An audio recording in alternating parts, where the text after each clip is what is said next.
Beberapa Hasung datang untuk memberitahu mereka tentang penculikan yang terjadi pada Imsol di dan segera menghubungi Imsol dan menyuruh Imsol untuk kembali sekarang juga ke Seoul.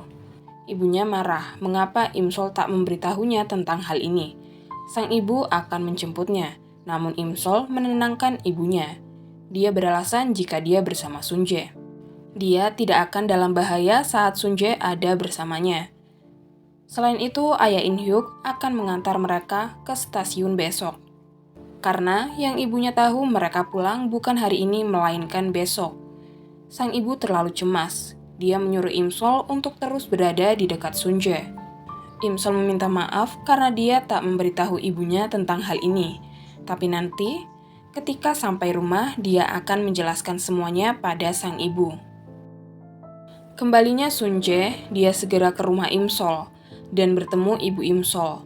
Sunjae menanyakan keberadaan Imsol pada ibu Imsol. Begitupun ibu Imsol, dia menanyakan hal yang sama. Kukira kamu bersama Imsol, baru saja dia bilang di telepon dia bersamamu. Dan aku tidak perlu mencemaskan turun dari kereta, dia masih memakai arloji tersebut. Jika Imsol memang benar pergi ke masa depan, arlojinya tidak akan ada di pergelangan tangan Imsol masa lalu. Akhirnya Sunjae pun menyadari bahwa Imsol berpura-pura kembali ke masa depan. Sunjae kemudian berlari mendatangi gedung yang tengahnya yang menunjukkan tanggal 6. Itu artinya Imsol masih mempunyai waktu beberapa hari lagi dari insiden 10 Mei. Apa yang dia pikirkan? Kenapa dia membohongiku? Apa masa depan berubah? Tak lama Sunjae mendapat panggilan dari In Hyuk yang memberitahunya jika Imsol tidak naik kereta lain. Ayahnya melihat Imsol saat berada di kapalnya. Imsol berbohong kepada Sunjae agar bisa tetap di sana sendirian dan dia bisa melindungi Sunjae. Sunjae bergegas menuju tempat tersebut. Sementara ini segera menemui Imsol di tempat tersebut. Hanya ayah Taesung yang bisa menyelamatkannya. Sembari memegang kalung pemberian Sunjae, Imsol minta boleh berada di tempat tersebut untuk saat itu. Imsol mendatangi Toserba, di mana dia duduk di sana pada tanggal 7 Mei pukul 5 pagi. Kemudian dia berjalan sembari ketakutan.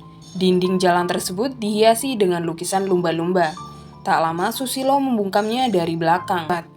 Meskipun dia tahu konsekuensinya, tapi karena Sunjae menyukai Imsol, dia rela memilih pilihan itu. Aku menyukaimu Sunjae. Aku mencintaimu Imsol. Sunjae kemudian terjatuh ke dalam air. Imsol yang melihat itu, air matanya mengalir dengan deras. Air laut kini tercampur dengan darah Sunjae. Mengingat saat Imsol mengatakan, Sunjae, pagi sudah tiba, sudah waktunya bangun bukan? Bangunlah, matahari sudah terbit. Namun Sunjae tak ingin membuka matanya, karena di dunianya masih malam. Untuk itu dia memeluk Imsol dengan erat dan menyuruhnya kembali tidur. Imsol tak mau besok datang, maka hari esok tidak akan datang sampai mereka membuka mata. Haruskah aku menutup mataku mulai sekarang? Lalu apa yang akan terjadi? Tanya Imsol. Momen itu akan bertahan selamanya. Mereka pun kembali tertidur. Sunjae, apa masih malam di duniamu? Sangat sakit rasanya kehilangan Sunjae. Imsol kembali ke masa depan. Beberapa musim telah berlalu sejak dia kembali. Dan kini tanggal 7 Desember 2023, musim dingin lagi. Bersama keluarga yang lengkap, Yunju tetap menikah dengan Im Gem dan mempunyai 2 anak. Bayi yang dilahirkannya kini sudah besar. Untuk mengubah banyak hal, Imsol harus kehilangan hal berharga. Di perjalanan menuju kantor, dia melihat poster In Hyuk, yang seharusnya itu adalah Sunjae. Imsol hidup di masa kini seolah-olah tidak terjadi apa-apa.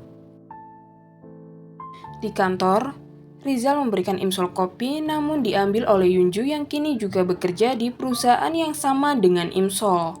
Kemudian Rizal menanyakan tentang proposal Imsol yang dikritik oleh Jeng Mira. Jeng Mira mengatakan jika proposal Imsol itu bukanlah trailer atau romansa. Lalu skala filmnya terlalu kecil untuk menjadi film komersial. Dia bilang tak akan ada yang mau menontonnya di bioskop, kecuali ada bintang papan atas di dalamnya. Tak lama setelah itu, Jeng Mira memanggilnya untuk ke ruangannya. Di sana, dia meminta Imsol untuk pergi ke panggung secepatnya karena bintang mereka, pembuat onar Dojun, ingin menyingkirkan ciuman dari filmnya. Tapi itu film romantis, bagaimana bisa film romantis tanpa ciuman? Itu sebabnya Jeng Mira ingin Imsol ke sana dan membujuknya. Sutradara sangat kesal hingga ingin menggantikannya. Namun mereka harus membatalkan produksinya karena tidak akan ada investasi tanpa Dojun si pembuat onar. Imsol terpaksa datang ke sana untuk membujuk Dojun yang sedang bersantai layaknya raja. Pertama-tama, Imsol memujinya, dan Dojun dengan santai meminum alkohol saat syuting. Imsol kemudian mulai menjelaskan pada Dojun bahwa itu film romantis. Mereka tidak bisa membuat film romantis tanpa ciuman. Itu seperti roti krim tanpa krim. Kamu tahu betapa pentingnya ciuman untuk emosi tokoh utama, karena kamu juga membacanya. Aku melihat papan ceritanya dan itu gila. Kurasa itu akan menjadi adegan ciuman yang akan tercatat dalam sejarah perfilman Korea. Dan kamu tidak mau melakukannya. Dan kemudian memberitahu Imsol jika pacarnya melarang Dojun untuk melakukannya, karena pacar Dojun sering cemburu. Kesal, Imsol mengatakan, jika dia menyuruhmu mati, apa kamu akan mati? Setidaknya Dojun akan berpura-pura mati karena dia aktor yang baik. Dojun tetap tidak akan syuting apapun sampai adegan ciumannya dihapus. Kemudian Dojun pergi meninggalkan Imsol. Imsol mengejarnya. Dojun pergi bersama kekasihnya. Kamu mabuk, apa kamu sudah gila? Keluar dari mobil, pembuat onar Dojun dasar gila.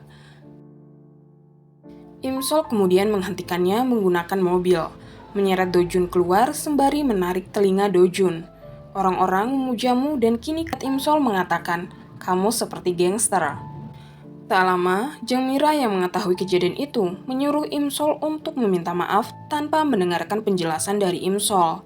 Akhirnya, Imsol menulis surat permintaan maaf. Kamu mau saran untuk surat? Setelah menulis surat permintaan maaf, Taesung mengajak Imsol untuk minum. Di sana, Imsol melihat poster In Hyuk. Dahulu Sun Jae yang mempromosikannya, tapi kini In Hyuk. Imsol minum sampai mabuk, kemudian tertidur, dan Taesung meletakkannya di kursi. Salju musim ini turun menjadikan Imsol terbangun karenanya, dan mengingat kenangannya bersama Sun Jae. Hujan turun deras di sore itu, langit kelabu. Namun hatiku tak senduh. Di balik rinai, paket datang salah arah, mengantarku pada takdir yang penuh anugerah. Langkahku menuju alamat yang benar, meniti jalan basah, hati penuh debar. Muncul, Imsol yang gembira, payungmu yang mengayun. Kamu pengirim paket, tanyamu ramah, memberikan payung meski kau salah sangka. Dengan senyum manis, kau beri permen gula, rasa manis yang abadi. Kenangan pertama. Papa nama itu mengungkapkan namamu, Imsol. Dalam hujan, kita bicara tanpa ragu. Hatiku mulai terikat oleh pesonamu yang tulus. Di bawah rinai hujan, kau tampak begitu mulus. Kemudian, dalam malam yang penuh harap, kau mengucup bibirku. Mengungkap rasa yang hangat, aku menyukaimu Sun Jae. Kedua bibir kita bersatu dalam ciuman yang dalam. Hatiku berbisik, aku mencintaimu Imsol, takkan pernah padam. Di bawah langit malam, hujan menjadi saksi. Cinta kita tumbuh dalam ciuman penuh arti. Malam itu berakhir dengan kehangatan. Di tengah rinai hujan, cinta kita berpendar. Kenangan pertama, paket yang salah arah, menyatukan kita dalam cerita indah yang mencari taksi tidak mendapatkannya. Akhirnya dia menyuruh Imsol untuk kembali naik ke punggungnya. Akan tetapi, Imsol malah menangis setelah mengingat kenangannya bersama Sun Jae. Imsol sangat merindukan Sun Jae. Keesokan harinya di kantor, Imsol menemui Jeng Mira. Jeng Mira ingin menyingkirkan Dojun dari film. Dia marah lantaran baru mengetahui jika Jeng Mira akan mengurus kejadian ini.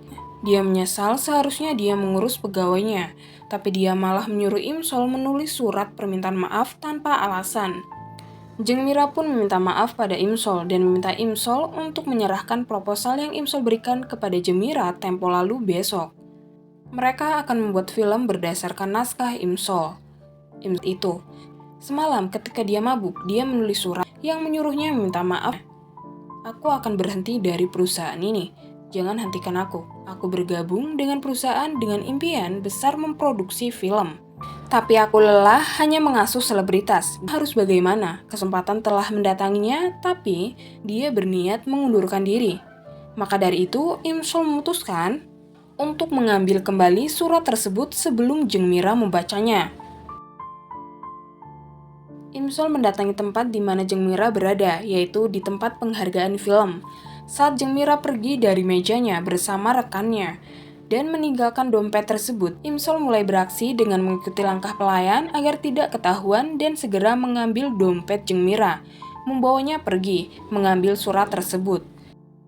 Saat ingin mengembalikan dompet Jeng Mira, tanpa sengaja Im Sol bertabrakan dengan seorang pria, dan pria tersebut tak lain adalah Sun Jae.